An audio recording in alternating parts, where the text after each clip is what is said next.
안녕하세요. 캔델피그와 기마백의 나불대화 시간입니다. 최근 환율 상승과 관련해서 걱정하시는 분이 많은 걸로 알고 있는데요. 오늘은 최근 이슈가 되고 있는 환율 문제를 경기 침체와 관련해서 거시적인 관점에서 경제 이야기를 한번 해보도록 하겠습니다. 이야기하는 과정에서 실제로 일어났던 다른 나라 사례도 같이 한번 살펴볼 예정이니까 집중해서 들어주시면 좋을 것 같습니다. 기마백님 모셨습니다. 반갑습니다. 기마백님. 네, 안녕하세요. 최근 원달러 환율이 급등하는 모습을 보면서 환율 급등에 대한 우려의 기사들을 많이 접할 수 있는데요. 예. 지난 10일에는 원달러 환율이 장중 한때 1182.9원까지 상승하는 그런 일이 벌어지기도 했습니다. 이번 상승이 고점 기준으로는 거의 2년 4개월 만에 최고점을 경신한 일이라고 하는데요. 그러니까 이번 일을 반대로 해석해보면 우리나라 돈 원화 가치가 거의 2년 4개월 만에 가장 낮은 수준으로 평가받았다고 그렇게 볼 수도 있을 것 같습니다. 예. 환율이 오른다는 말은 미국 달러의 가치가 오른다는 말이니까 반대로 보면 원화 가치가 떨어졌다는 이야기죠. 네. 원화 가치 하락은 반대로 달러 가치의 상승을 의미할 수 있는데요. 아니나 다를까 요즘 들어 달러 가치가 상승하게 되니까 최근에는 달러와 정기예금이나 달러 보험 같은 그런 상품으로 돈이 몰리는 현상도 있다고 합니다. 지금에 와서야 그렇게 투자하는 게 크게 의미 있는 행동인지에 대해서는 사실 의문이 살짝 들기도 해요. 예. 아무튼 이렇게 환율 같은 경우에는 그 나라 국민들이 투자 방향을 설정하는데 큰 영향을 미칠 수도 있고요. 때로는 환율 문제로 인해서 한 나라의 경제력 자체를 완전히 파괴하면서 국민들을 공경에 빠뜨리는 경우도 있는데요. 최근에 보니까 환율 문제가 이슈화되면서 많은 사람들이 막연하게 경제에 부정적인 영향들을 미칠 거라고 그렇게 상상하고 계신 분들이 많은 것 같던데 맞아요. 그래서 오늘은 환율 문제와 관련해서 희미하게 알고 계신 그런 부정적인 영향들이 어떻게 상호작용해서 경제를 무너뜨릴 수 있는지 그 메커니즘에 대해서 한번 살펴볼까 합니다. 그리고 오늘 내용을 지금의 한국 경제에 빗대서 적용해봐도 재밌게 들을 수 있지 않을까 하는 그런 생각도 들어요.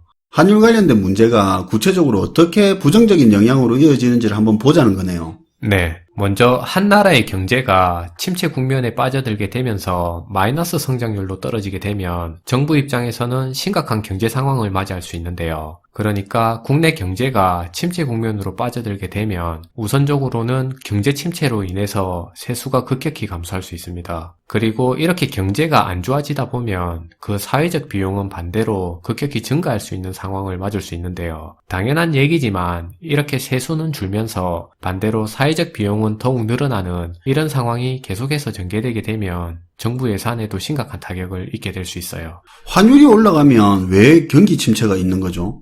이게 헷갈릴 수 있는데 예. 환율이 올라가서 경기 침체가 발생하게 되는 건 아니고요. 경기 침체가 지속되게 되면 그 나라 경제에 대한 부정적인 인식이 퍼져나가게 되면서 경제가 안 좋은 나라의 돈 가치는 자연스럽게 떨어지게 된다고 보면 되는 건데요. 이렇게 경기 침체로 인해 돈 가치가 떨어져서 환율이 올라가 버리면 기존에 안 좋은 경기 침체 속도가 더욱 빨라질 수 있다는 겁니다. 예, 그럼 경기 침체가 되면 정부 조세 수익이 감소하는 건 알겠는데 아까 사회적 비용이 늘어난다는 말은 무슨 말이죠? 경기가 침체되면 경기를 다시 살리기 위해서 정부의 재정이 늘어날 수밖에 없는데요. 그러니까 인위적으로 정부가 돈을 써야 하는 상황이 생긴다는 겁니다. 이 부분은 뒤에서 추가적으로 설명을 진행할 예정이에요. 예, 어쨌든 경기가 침체가 되면 환율 문제가 발생하고 발생한 환율 문제는 침체 속도를 가속화시키는 거네요. 환율 문제의 시작이 경기 침체라고 볼 수는 있는 거네요. 네. 그리고 경기 침체가 되면 정부 세수는 줄어드는데 사회적 비용은 반대로 커지는 거고요. 네. 아무튼 정부 입장에서는 이렇게 경제가 침체 국면에 빠져들게 되고 경제 위기를 맞이하게 되면 우선적으로 신속히 경제 위기를 대처할 필요가 생기는데요. 그 대처 방법은 크게 봤을 때 두 가지 케이스로 나눌 수 있을 것 같고요. 그리고 나중에 얘기할 두 번째 대처 방법을 거론하는 과정에서 환율 문제의 심각성을 파악할 수 있을 것 같은데요. 일단은 정부의 대처 방안에 대해서 순차적으로 얘기를 진행해보면 좋을 것 같습니다. 정부가 경기 침체를 대처하는 방법이 일반적으로 두 가지 방법이 있다는 거죠. 네. 우선 정부가 경제 침체를 대처하는 그 첫 번째 방법을 보면 정부 예산을 대폭적으로 늘리면서 적자 재정 정책의 규모를 키워서 경제 불씨를 살리는 방법이 있는데요. 예.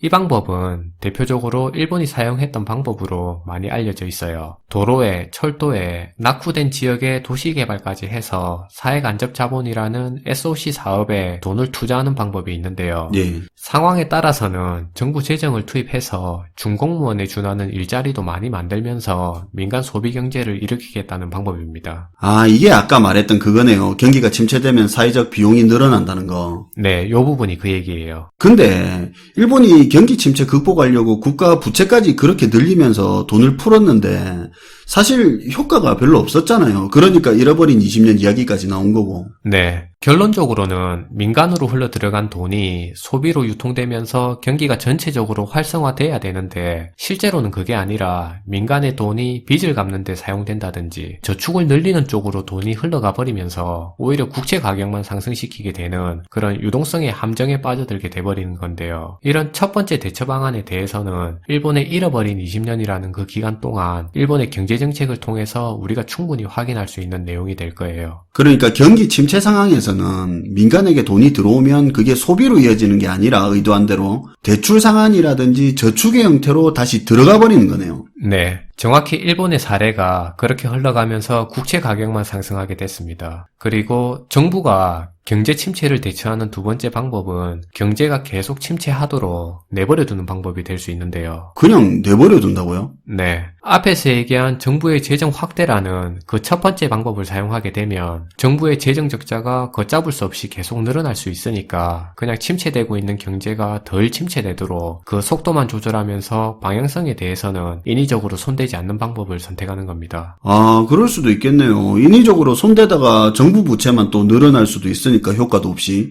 네, 많은 분들이 막연하게 생각하고 있는 환율 문제 같은 경우가 아마 지금 이 케이스에 적용해서 생각할 수 있을 것 같아요. 그러니까 첫 번째 방법은 경기 부양을 시키려고 정부가 인위적으로 돈을 풀어버리면 효과 없이 정부 부채만 늘어나는 상황이 생길 수도 있는 거고, 반대로 두 번째 방법처럼 정부가 직접적으로 손을 안 대면 환율 문제라는 게 생길 수 있는 거네요. 그렇죠. 그런데 어쨌든 양자택일은 해야 되는 겁니다. 예.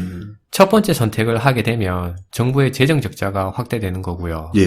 그리고 두 번째 방안을 선택하게 되면 환율 문제가 발생할 수 있는 건데요. 골치 아프네요. 네.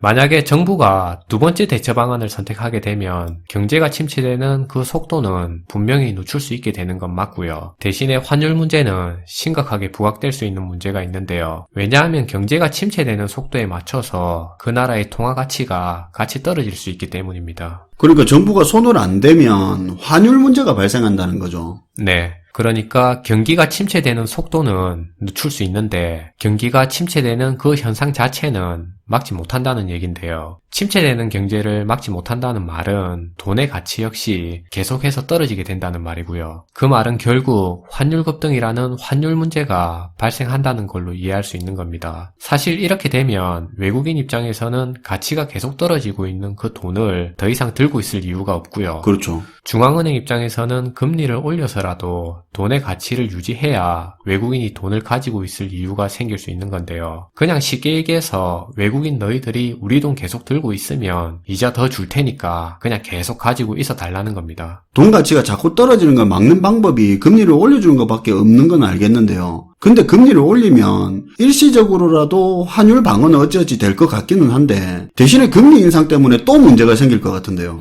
네, 맞아요. 사실 이렇게 터진 환율 문제에 대해서 중앙은행의 금리 인상이라는 대처는 캔들 피그님의 예상처럼 상황을 더욱 심각하게 몰고 갈 수 있는데요. 그렇죠. 통화 가치의 하락에 국내 이자율 상승이 겹치게 되면서 빚을 지고 있는 자국민 채무자들은 더 큰 타격을 입게 될 수밖에 없다는 겁니다. 그러니까 대출 있는 사람들이 되게 힘들어진다는 거잖아요. 네, 그 말이에요. 거기다 자국의 통화 가치가 떨어지다 보니까 외국 통화로 표시된 부채를 갚아야 하는 그런 기업 같은 경우에는 원금과 이자를 포함한 원리금 부담이 더욱 가중될 수 있는데요. 왜냐하면 당연히 외국 통화로 표시된 부채다 보니까 외국 통화로 빚을 갚아야 되는데 그러려면 가치가 떨어진 자국 통화를 외국 통화로 바꿔서 빚을 갚아야 하니까 원리금을 상환하는데 변제 비용이 올라갈 수밖에 없다는 겁니다. 예.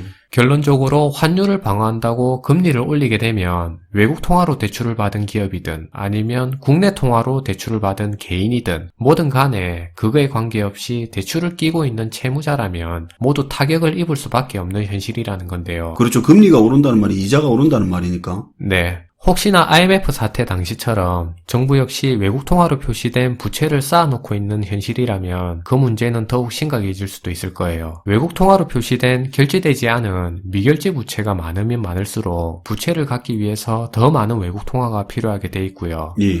이렇게 더 많이 필요한 외국 통화를 갖기 위해서는 갈수록 더 많은 자국 통화를 지불할 수밖에 없다는 말이 되는 건데요. 그렇네요.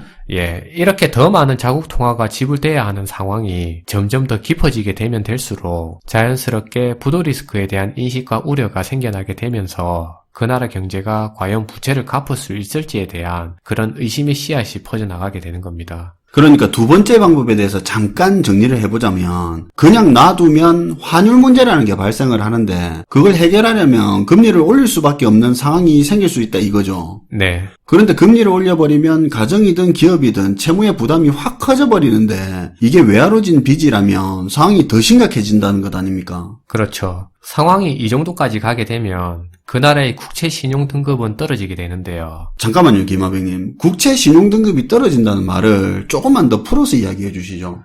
그 부분은 이렇게 이해하면 될 것 같아요. 국채를 발행하는 건 국가잖아요. 네. 그러니까 경제가 안 좋은 국가일수록 낮은 신용평가를 받게 될 건데 그렇죠. 그렇게 안 좋은 평가를 받은 국가에서 발행하는 국채다 보니까 당연히 국채 신용 등급 역시 떨어질 수밖에 없는 겁니다. 예. 그리고 낮은 신용을 가진 국채다 보니까 그걸 팔기 위해서는 채권 이자는 더 많이 주면서 상대적으로는 채권 가격은 많이 싸게 팔아야 쉽게 팔 수 있는 원리가 되는 거죠. 일단 가계, 기업, 정부가 금리 때문에 채무 부담이 커지면 국채 신용 등급이 떨어지고 국채 가격도 떨어지는 거네요. 네. 어쨌든 이렇게 국채 가격이 떨어지게 되면 상대적으로 이자율은 더욱 급속하게 올라가는 상황이 발생할 수 있고요. 예. 이자율이 더욱 올라간다는 말은 빚을 지고 있는 채무자들 입장에서는 앞에서 얘기한 원리금 변제 비용이 시간이 갈수록 더 늘어나게 됐다는 말인데요. 이렇게 더욱 늘어난 원리금 변제 비용은 다시 국채 신용 등급을 더욱 떨어뜨리게 되면서 다시 한번 통화 가치가 또 떨어지는 그런 악순환으로 연결되게 됩니다. 아, 그게 계속 반복되겠네요. 네. 결국에 환율 급등이라는 종착지에 도달하게 되면서 경제가 더욱 침체되는 그런 결론을 얻게 되는 거죠. 사실 지금까지 내용은 2008년 이후로 2012년까지에서 환율 문제로 인해서 헝가리 경제가 어떻게 무너지게 됐는지 그 과정에 대해서 간단히 얘기한 거예요. 아, 이게 그냥 이론적인 내용이 아니고 헝가리에서 실제로 있었던 일이네요. 네. 첫 번째 대안은 일본에서 실행한 사례로 보시면 될 것 같고요. 예. 두 번째 경우는 헝가리 사례로 이해하시고 넘어가시면 충분할 것 같습니다. 사실 오늘 다룬 환율 문제 같은 경우를 경제 침체와 연결해서 원인과 결과라는 단순한 관점에서 이해하려고 하면 많이 어렵게 느껴질 수 있는데요. 예. 환율 문제가 경제 침체를 일으킨다든지 경제 침체가 환율 문제를 일으킨다고 그렇게 이해하시면 헷갈릴 수 있는 부분입니다. 환율과 경제 침체 문제를 단순히 원인과 결과라는 관점에서 보기보다는 환율 문제가 경제 침체를 더욱 부추길 수 있는 촉매제가 될 수 있다는 그런 시각에서 바라볼 수 있는 게 오히려 더 쉽게 접근할 수 있는 방법이 될 것 같아요. 네. 오늘 내용을 간단하게 정리를 한번 해볼게요. 네. 경기 침체에 대처하는 방법이 두 가지가 있는데 첫 번째가 정부 재정을 적극적으로 민간에 푸는 일본식 방법이 있다 이거죠. 네. 근데 경기 침체 상황에서는 이렇게 푼 돈들이 소비로 안 이어지고 저축이나 대출 상환으로 이어지면서 효과 없이 정부 부채만 늘어난 사례가 일본 사례고, 두 번째는 일본 꼴 안 날려고 그냥 놔두면서 침체 속도만 조절하는 건데, 근데 그렇게 해버리면 결국 금리를 올려야 하는 상황이 발생하고, 금리를 올리게 되면 채무 부담이 가중되면서 국채 신용이 떨어지게 되는 거죠. 네. 그런데 국채 신용이 떨어지게 되면 금리는 또 올라가는 상황이 생기면서 통화 가치가 다시 떨어지는 이런 골 때리는 악순환이 계속해서 반복되는 겁니다. 그게 바로 과거의 헝가리 사례라고 볼 수 있어요. 오늘은 경제 여건에 따라 환율 문제가 어떻게 부각될 수 있는지, 그리고 반대로 환율 문제가 경제 침체를 어떤 방식으로 해서 더욱 악화시킬 수 있는지 헝가리 경제를 예로 해서 그 부분을 살펴봤는데요. 최근에 우리 주변에서 펼쳐지고 있는 그런 환율 문제를 조금 거시적인 관점에서 살펴볼 수 있는 계기가 됐으면 좋겠다는 생각에서 오늘 내용을 한번 준비해봤습니다. 야, 이거 근데 진짜 이러지도 저러지도 못하는 진퇴양난 상황이 될 수도 있겠는데요. 그럼 답은 없습니까? 다음 시간에 우리가 지금 겪고 있는 경제 문제에 대해서 어떻게 나아가면 좋을지 그 부분에 대해서 한번 얘기해보는 시간을 가져보도록 할게요. 예. 그럼 이번 주제는 2부작으로 해볼까요? 네. 예, 알겠습니다. 오늘도 고생하셨습니다, 김하백님. 네, 감사합니다. 오늘은 경기 침체에 대응한 일본과 헝가리 두 가지 사례에 대해서 이야기를 해봤습니다. 둘 중에 하나가 지금 우리나라다 이렇게 극단적으로 적용하기보다는 일본과 헝가리 경제가 보였던 실제 사례를 개념적으로 이해하시는 게 포인트라는 점 알려드리겠습니다. 시청해주셔서 감사하고요. 지금까지 김화백 캔들피그의 나불대화 시간이었습니다. 캔들스토리 식구가 되고 싶으시면 구독 눌러주세요.